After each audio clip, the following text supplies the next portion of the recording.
I'm Paula Glover, and I'm the outreach coordinator for Hays County Master Naturalist, and would like to welcome all of you to today's presentation on oak wilt.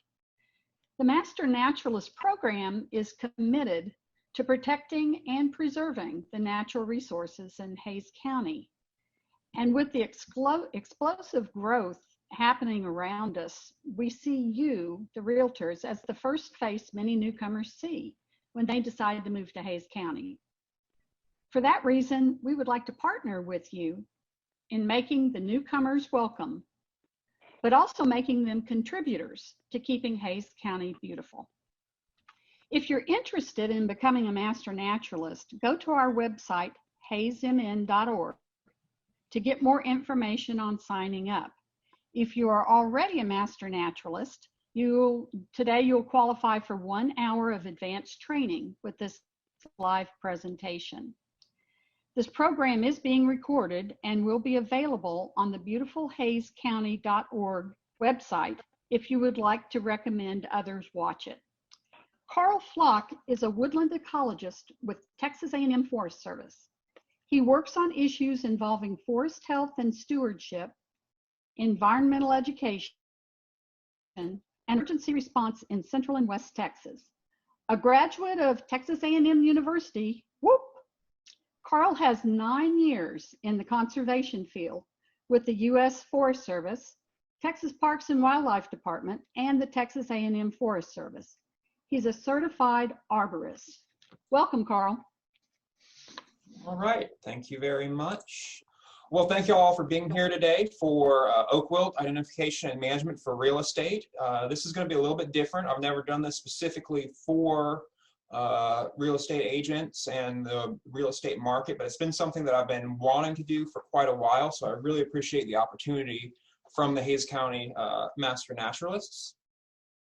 So to dive right into this, what is oak wilt? Oak wilt is caused by a fungus. Specifically, the name is Bretziella fagocerum. There will not be a test, so you don't need to remember that. Sometimes, if you're looking around the internet, you might see it listed as Ceratocystis fagocerum. That is an old name. They recently changed that because scientists have nothing better to do with their time. It is a primary vascular pathogen or disease of oak trees. And what I mean by that is it is something that will invade the water-conducting vessels of the tree, otherwise known as the xylem. The tree recognizes this foreign pathogen and responds by plugging up those tissues, resulting in a lack of water to the leaves. This causes essentially, typically a death by dehydration to the tree. The impact has been pretty great here in Central Texas. We've experienced thousands of acres throughout Central and West Texas that have been adversely affected by oak wilt. Now, this is a problem not only because we have, of course, we bought our properties for lots of times the trees that we have on them. We expect them to always be there. We want to enjoy the shade. We want to enjoy the recreational and aesthetic value of those trees. And also, of course, the wildlife value that those trees provide. But on top of that, we know, and y'all know all too well, trees can add a lot of value to a property. And there have been a few studies that have been done about the values of trees in urban and suburban environments, and they've found that up to 15 to 20% of a property's value can come from the trees alone. So hopefully no one at this point is saying, why does this matter to me, a real estate agent? Why am I listening to this? Hopefully y'all already get that. It can go really both ways on both the seller and the buyer. If you're the seller or seller's agent, you will be concerned with the proper management of oak wilt, because if you properly manage the oak wilt and do everything you can, you have a much better chance of increasing resale value. Of course, if you properly disclose of the presence of oak wilt on the property, you also run the risk of not having future legal headaches. Every now and then we do see people that will attempt to sue over oak wilt previous owners. Like almost anything that you might disclose, it is very hard to prove exactly what is and is not known by a seller at the time of sale. However, I have seen on very few occasions where lawsuits have been successful and have been settled for financial sums for the buyer after the fact. So that is something that you would definitely want to avoid if you're the seller. If you're the buyer, disclosure and inspections can help you prevent overpaying on the property. You want to know before you get into this whether or not the property has oak wilt. And of course, you want to be informed in your decision making on exactly what your options are. And hopefully you'll realize by the end of this that oak wilt is not the end of the world. There is life after oak wilt, but it's something that you certainly would want to be aware of and make provisions for when buying a property. It comes as a surprise to many people that oak wilt is not uniquely a Texas problem. It is actually spread over a lot of the United States in the upper Midwest, the Ozarks, and the Appalachians, all the way into New York. It was actually first discovered in the Wisconsin area in 1941. That doesn't necessarily mean that it originated in 1941. It's just the point at which scientists got to the level that they were able to recognize and isolate that fungus. It was not until the 1960s that we first recognized it in Texas. Again, there are records of what is likely oak wilt in Texas for over 100 years. It was just in the 1960s when scientists were able to finally isolate it and definitively say that that is what we were experiencing. You can see there on the right-hand side of the screen a map of all of the counties that we have isolated oak wilt in from laboratory samples. You'll observe that the majority of that is within the Central Texas region. That is really because of two main reasons, one of which is this area in Central Texas has a large interconnected woodland of many different oaks.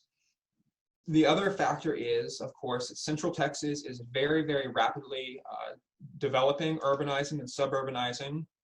And with that, we're experiencing an influx of people into these woodlands who are facilitating, unfortunately, the spread of oak wilt, which we'll talk about later.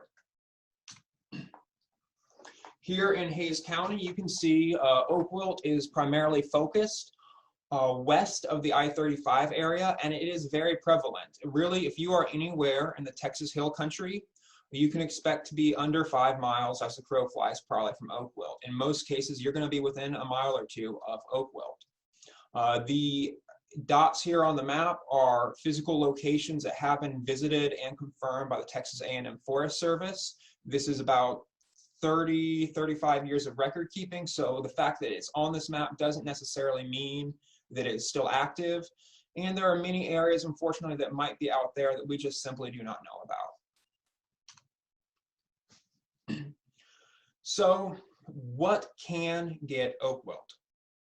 It's important to know that oaks are a very extremely diverse bunch of trees with a lot of variation within them. But there are a few main groups that we think of in terms of oaks. And here in Texas, we have 3 different groups of oaks.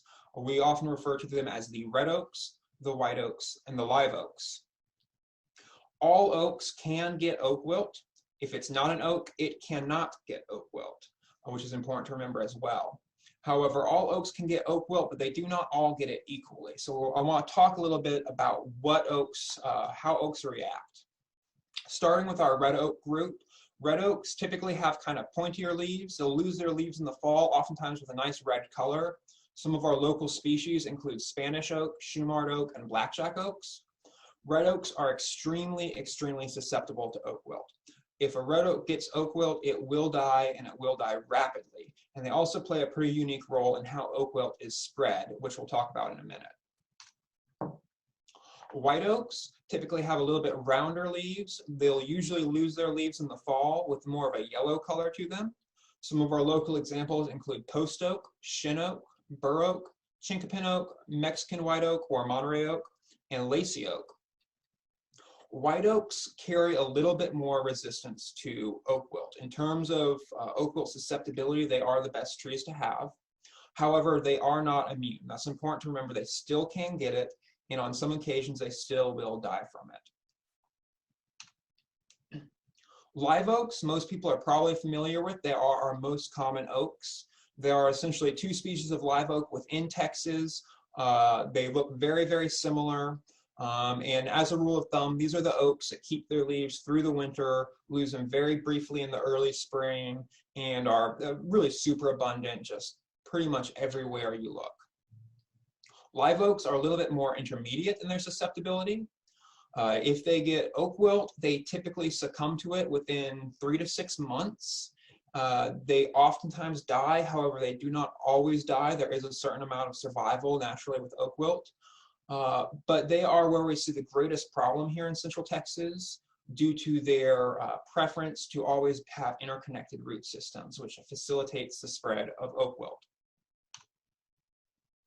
Here's a picture demonstrating what we just talked about. You have a live oak there on the right-hand side that looks absolutely terrible, and some post oaks there on the left side, which just look as happy as can be.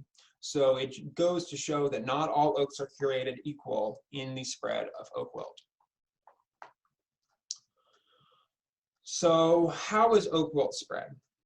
Oak wilt is spread by 2 different methods. We usually refer to it as above ground spread and below ground spread. To begin with, you have above ground spread. At the very beginning of above ground spread, you must have a red oak, remembering those groups of trees we talked about, a tree in the red oak group that has gotten oak wilt and died from it at a certain time of year.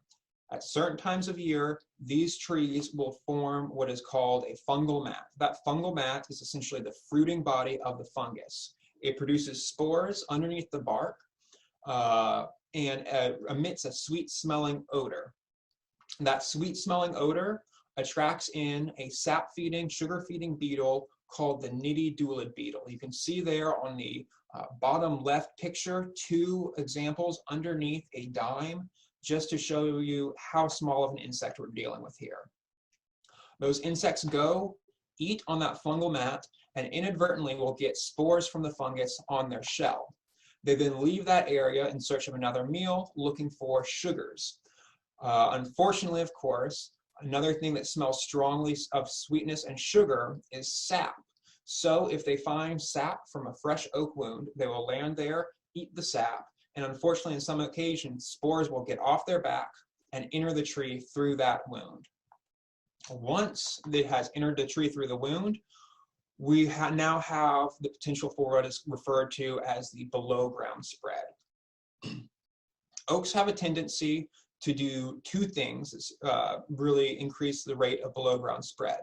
One is they will sprout, multiple individuals will sprout from one root system, making a single living tree have many different stems over an area. Another factor is that 2 oaks growing separately will grow their roots together. Oftentimes those roots will cross, they'll connect, and they'll be able to share water and nutrients through what are called root grafts or connections of that root system. In either of these ways, oak wilt can spread from one tree to another through an interconnected root system once it has entered the tree. It's best to think of it as spreading like a wildfire out from a certain point, or of course thinking of it like dominoes falling in a row. That rate of spread in live oaks, we oftentimes see a rate of spread of around 50 to 75 feet per year within interconnected root systems. Recognizing oak wilt within live oaks, what we typically will see is rapid defoliation and oftentimes a death of the tree within 3 to 6 months.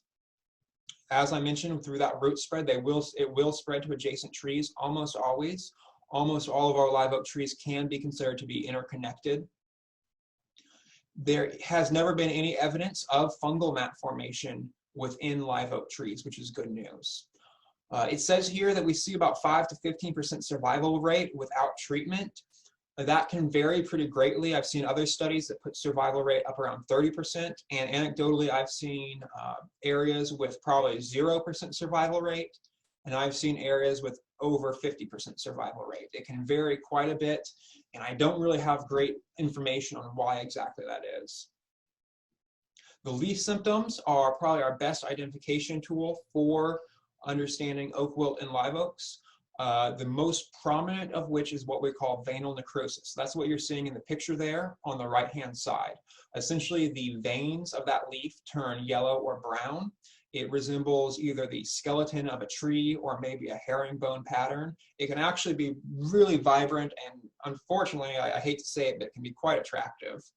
A few minor symptoms that we also see sometimes in relation to oak wilt are tip burn or marginal necrosis. That's the image there on the left-hand side. Tip burn being simply browning of the leaf tip, marginal necrosis being browning of the edges of the leaf. Again, veinal necrosis there in the center picture, and then kind of the opposite, what's referred to as vein banding in the right-hand picture, where the veins of the leaf stay green, and the intervein area, the area between those veins, turn a vibrant sickly yellow. Identification within the red oaks can be pretty difficult because there are a number of factors that negatively influence red oaks naturally.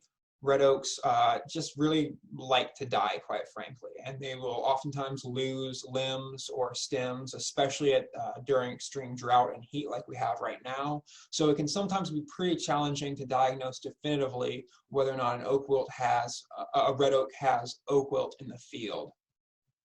Typically, though, some of the things we're looking for is a tree maintaining its leaves as it dies, not just falling off. Lots of times it will exhibit what's called flagging, or a single branch, oftentimes at the top, turning brown, and then it spreading throughout the tree. We're usually looking for a death within 4 to 6 weeks on red oak trees. It is possible for it to spread to adjacent trees through root connections. However, it's a little less frequent than with the live oaks. It is possible for the tree to form fungal mats. It does not always happen. We'll see in the next slide specific times of year when it's more likely. And we do expect to see 100% mortality and no survivors on our red oak trees. And then as far as leaf symptoms, really the only thing that we see is what's called bronzing of leaves. Rather than the leaf just turning brown or orange, it kind of takes on a lustrous bronze kind of sheen to it. So as I mentioned, the red oaks do have the potential for forming these fungal mats. They do not form on any live oaks, and there's limited evidence, no evidence in Texas of them forming on white oaks at all. Those mats will form under the bark, and it can form multiple different mats within a tree. It produces a sweet odor, often described as rotting fruit or overripe cantaloupe, and that's what's drawing the nitty-gritty beetle into it. Typically, this will only happen on trees infected in fall or winter. The reason being, oak wilt is extremely sensitive to heat. So a tree that would, if it died right now in our just unbearably hot weather, it would not produce these fungal mats. The mat production is accelerated by that cool, moist weather, so oftentimes in the early springtime is our biggest risk. And as far as what you can see of the mat, there really isn't too much you can observe from the surface. That middle image there shows where the mat has put a little force on the exterior bark, causing a very small crack. That's typically all the indication that you would have beside the odor.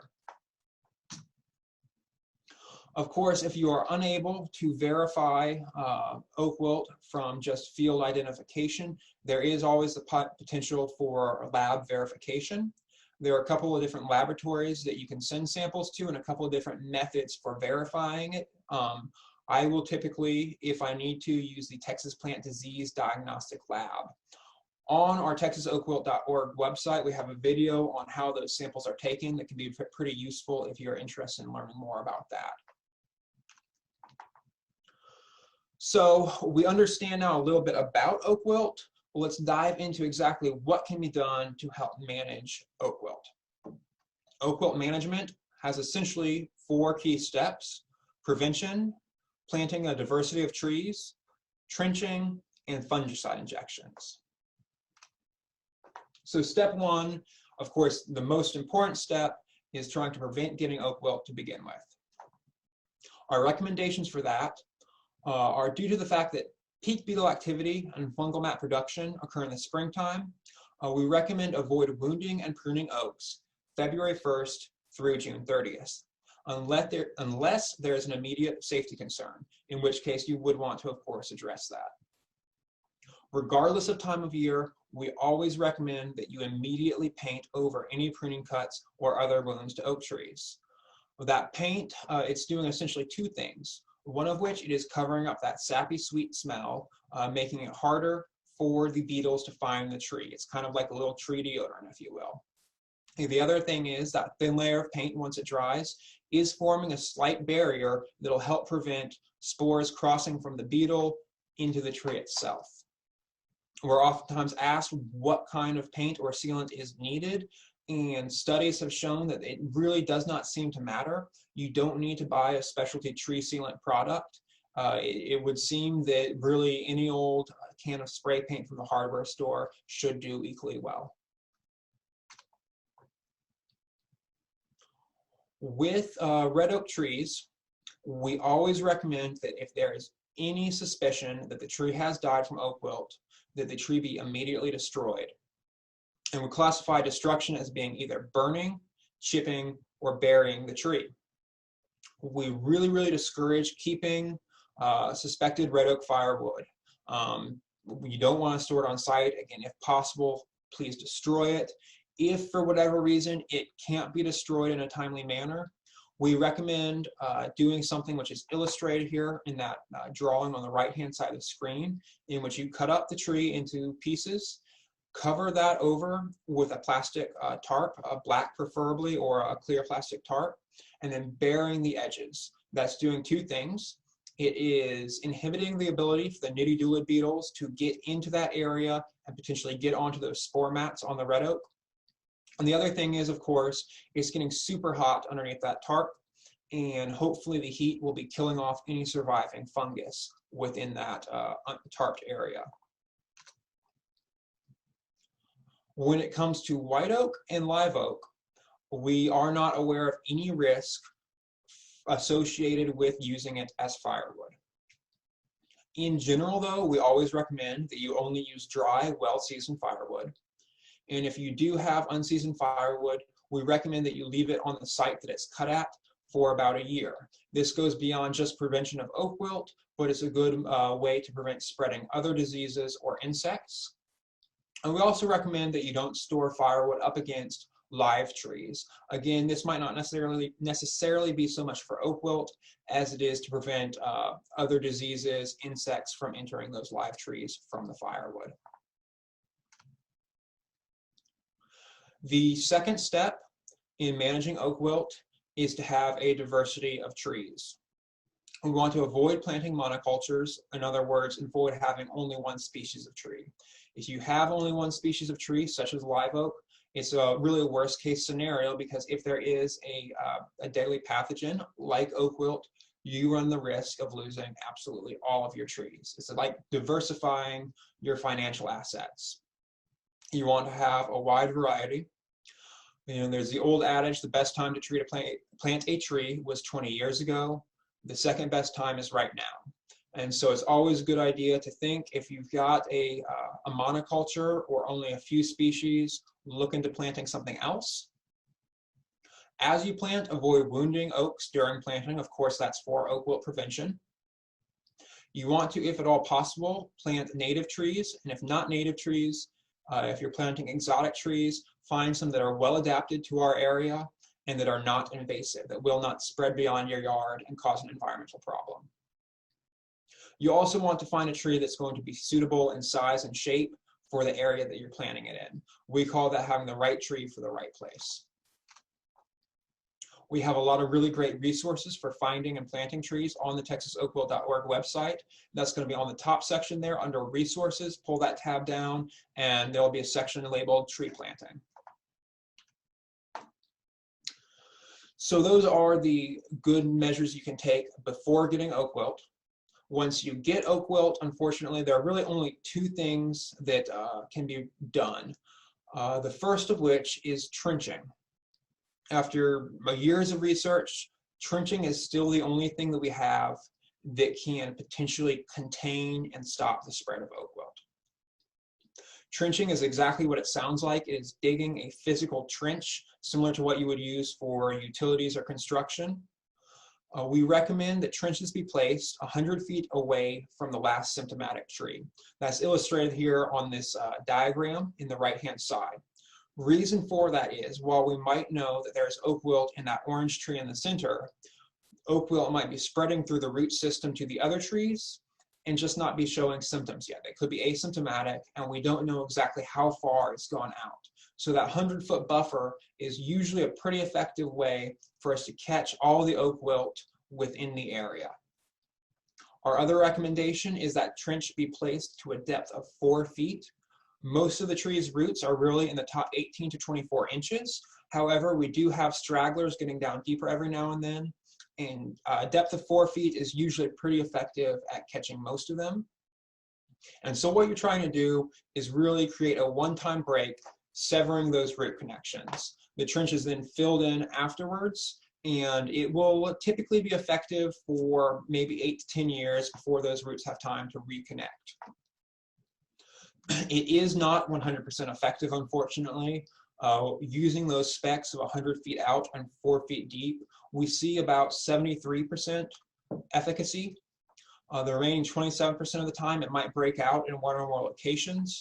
So for in this example, if it were to move towards the top of the screen, unfortunately break out of the trench, get into these trees here, our recommendation at that point would then be to do a second trench to try to catch its movement in that direction.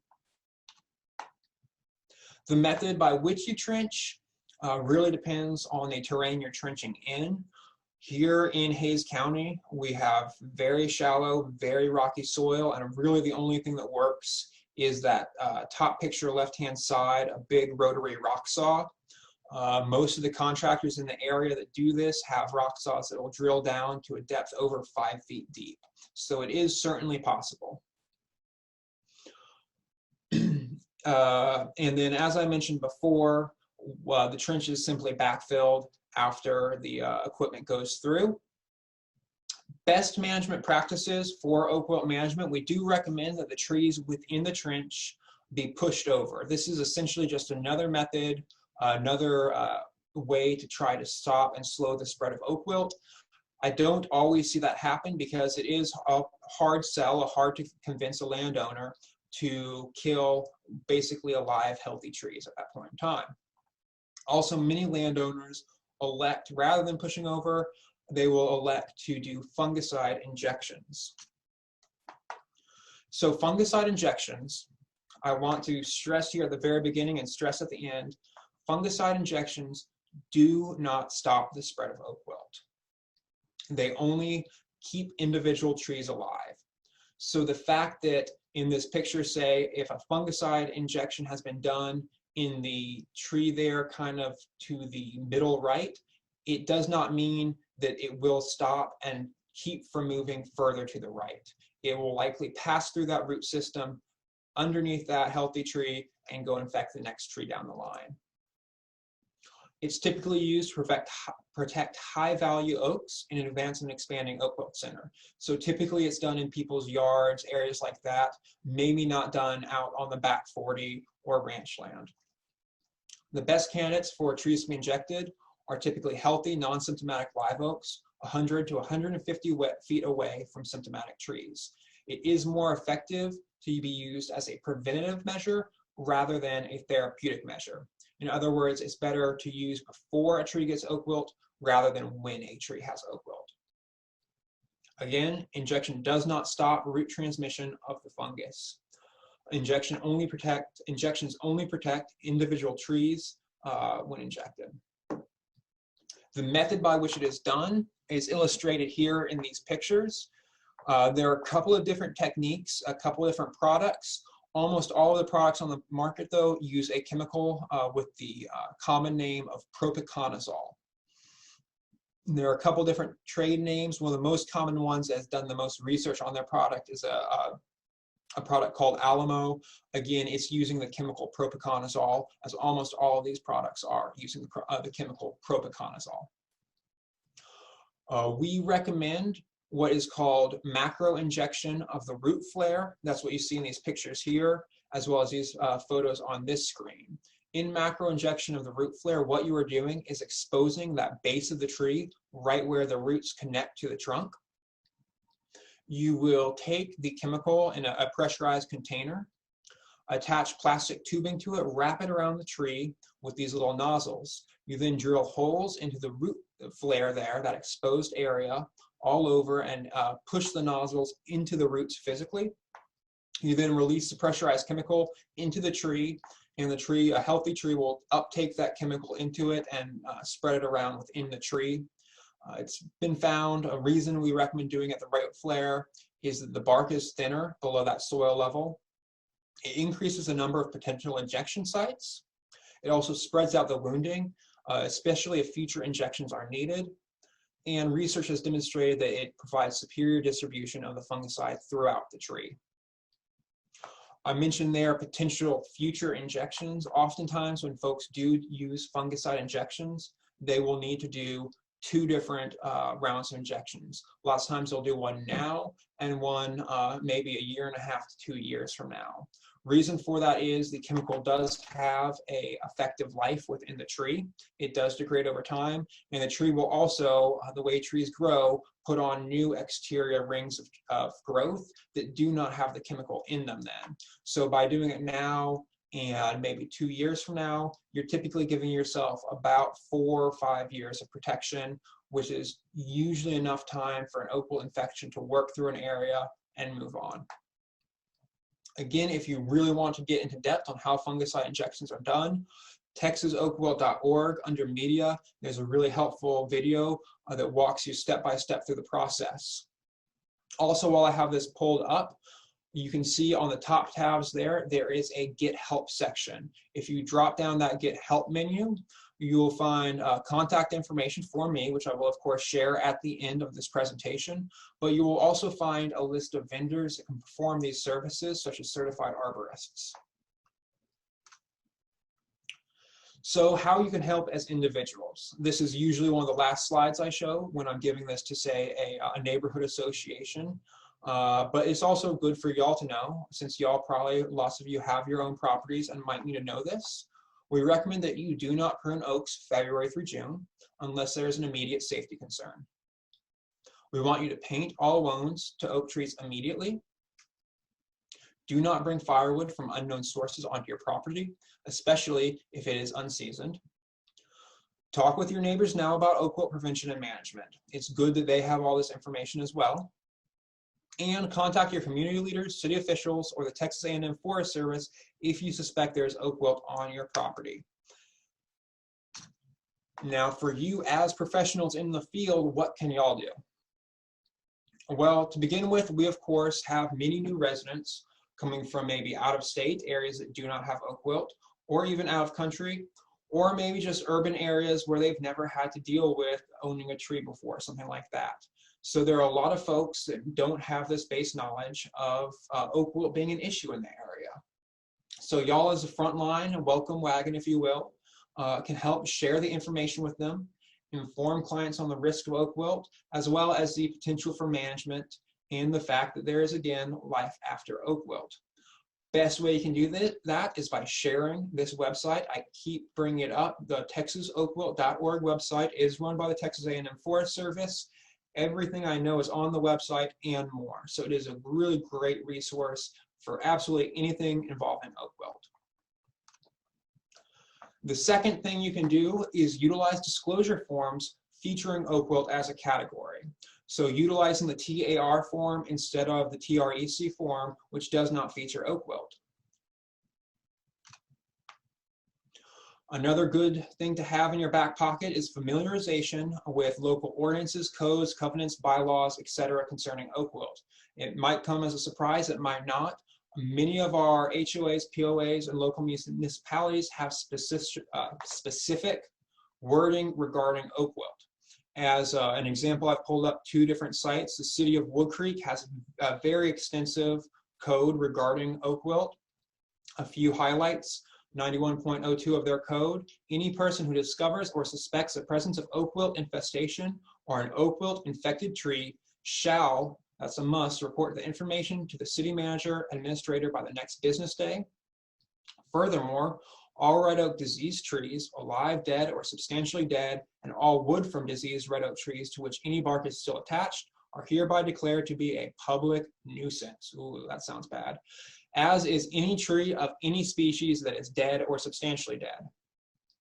And then an example from one of our POAs up in North Hays County. If any lot contains trees or other vegetation that are infected or diseased, such owner will immediately notify the board and use all reasonable efforts to remedy and control such disease so as to prevent it from spreading to other lots. These are just two examples. If you look around, this is extremely common throughout our area. So it's a good thing to be aware of. Certainly, if you're a new homeowner, you would not want to buy a property and all of a sudden find out that you are subject to penalty from the HOA or city because of the condition you bought the property in or issues on it. So it's something that might be helpful to familiarize yourself with. And then, of course, when you're actually out on a site with a client, it would be good to be able to recognize some of the potential signs and symptoms of oak wilt. Of course, if you suspect oak wilt, it would be a good idea to recommend that a certified arborist is consulted during the inspection period. This goes really beyond oak wilt itself. There are a lot of reasons why you might want to have your trees inspected, number one of which being potential hazards or safety issues. It would be absolutely terrible to be a new homeowner and have an unsafe tree fall on your house, fall on a neighbor's house, and then have to deal with that repair, insurance, liability, all of that. So when I say a certified arborist, I'm referring specifically to a person who has a certification through the International Society of Arboriculture. That is the professional association of arborists. To be a certified arborist, you have to have a certain amount of education and experience in the field, and then of course take an exam to prove that you know everything that you need to know about it. You also have to have a certain amount of continuing education per year. In addition to the basic certified arborist certification, in Texas we have something called the Texas Oak Wilt Qualified Arborist. That is an additional level beyond certified arborist that is offered through ISA Texas and the Texas A&M Forest Service as trainers. You can find some of these resources, these people, either through isatexas.com or on texasoakwilt.org through that vendors section, as I mentioned. One very important point to point out here is that the Texas A&M Forest Service does not perform buyer's inspections. During real estate transactions, we will not become involved. That is really one of the main times at which we just simply cannot perform a site visit because we do not want to get in the middle of those pending real estate transactions. At other times, if you are the owner of the property, you suspect oak wilt, you can give me a call, we can talk about it. If it sounds like you might have oak wilt and I'm available, I oftentimes can come out and make a site visit and verify it for you. However, we just cannot do that during the real estate process. So with that, I thank y'all all for your attendance. Take a minute, write down my contact information. Again, that can be found on texasoakwilt.org or the Texas A&M Forest Service website. I also want to make a plug while you're here. If you are on social media, my department is on social media as well. We are Central Texas Woodlands Texas A&M Forest Service on Facebook and Twitter, and CTX Woodlands on Instagram. All of the foresters and ecologists in Central and West Texas post on the accounts. It's a great resource for information not only on oak wilt, but upcoming events and just general interesting tidbits about our local environment. So I highly, highly encourage y'all to take some time today and give us some likes or follows or whatever the various things on those different sites are. And with that, I'm done. I'd love to take some questions. Okay, at this point, I have a question.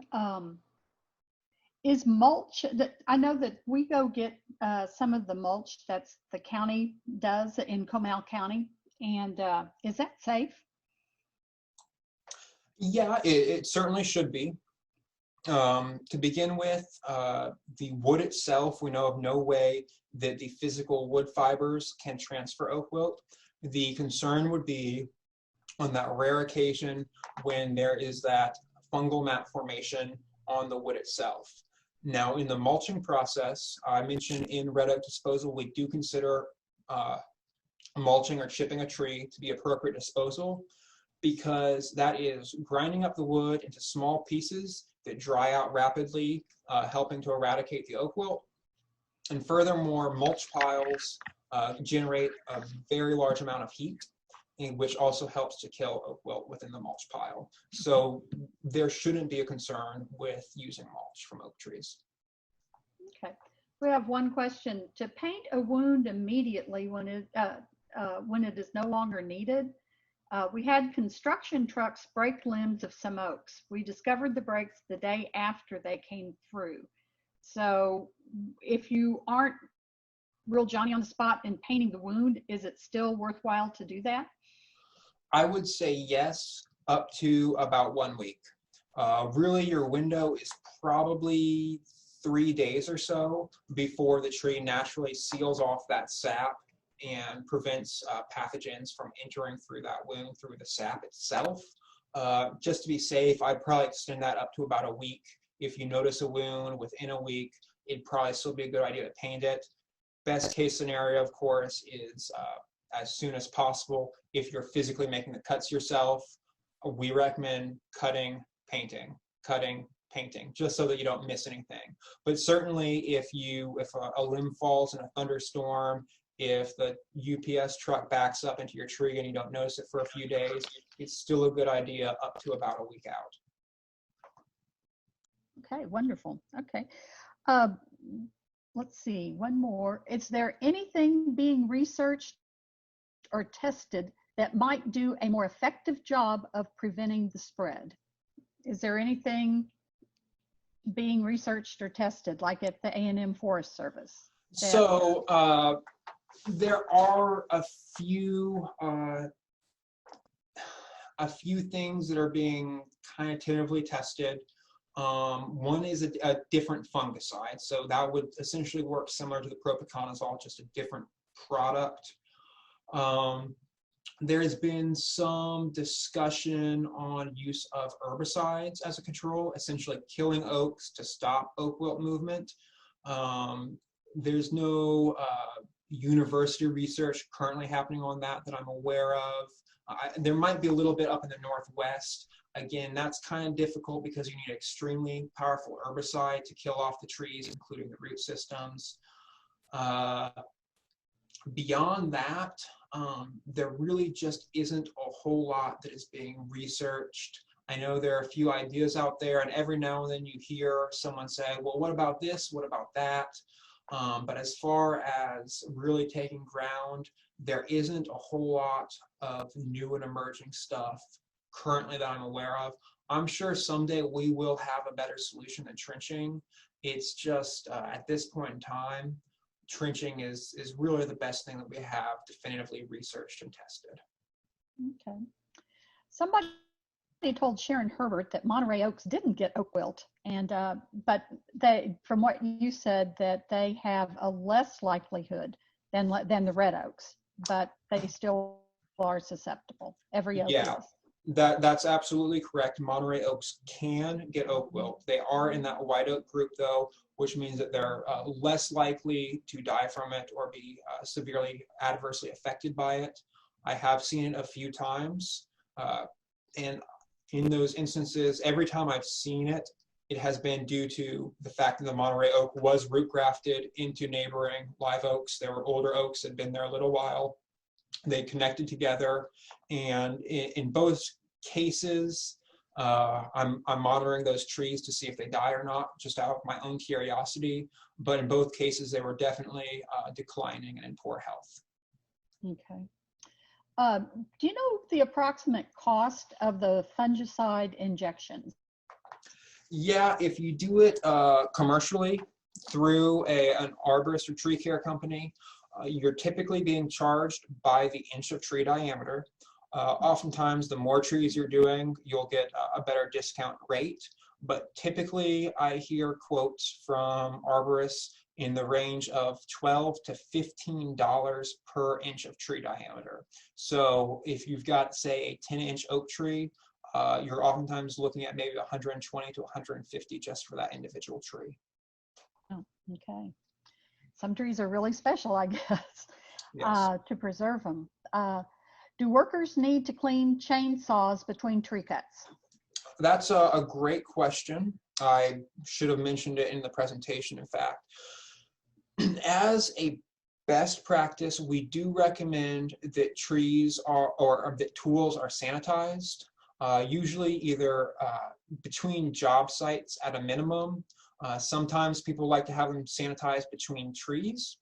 Now, with that being said, there's never been a proven connection of transporting oak wilt on tools.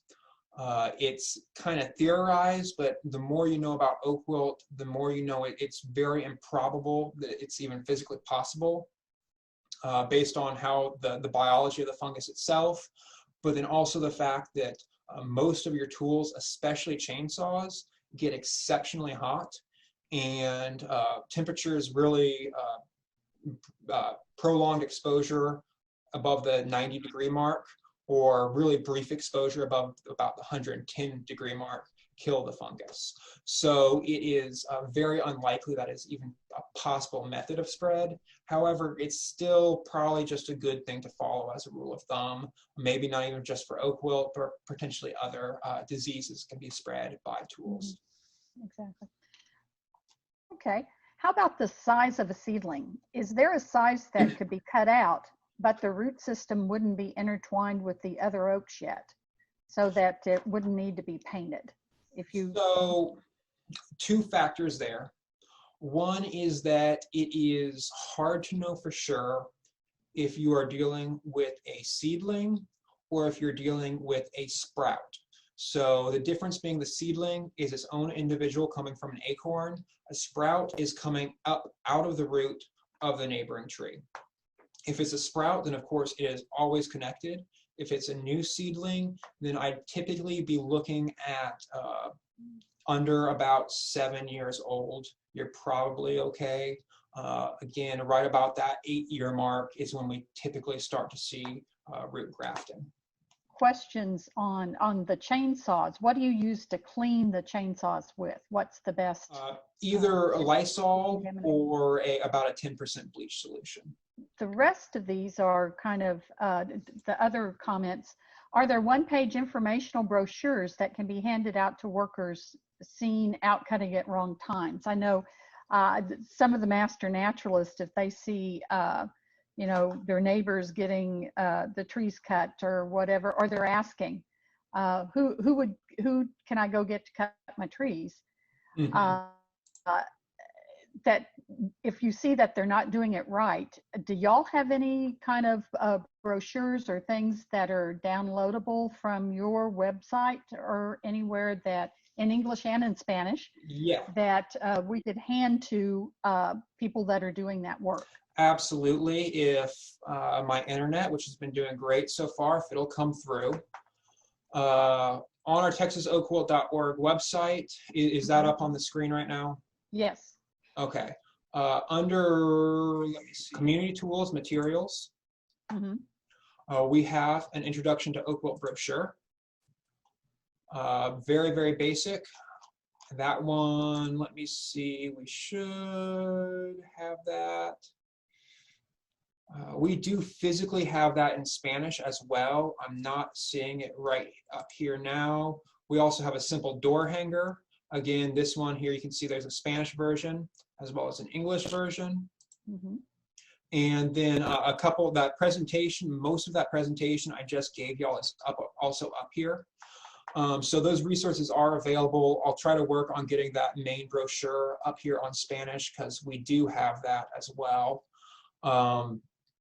And then also a lot of these brochures and materials, or at least the older versions of these brochures, we just did a revamp of the older versions of the brochures, I'm pretty sure are available right now at the Hays County Extension Office, which is there at South River in Wimberley. That's 200 Stillwater Drive in Wimberley, if for anybody that would want to go by there and pick those up. Karl, this was a very informative and wonderful presentation. Denise and Clay say great information. Thank you, and very well done, Karl. We really appreciate the time and expertise that you have given to us.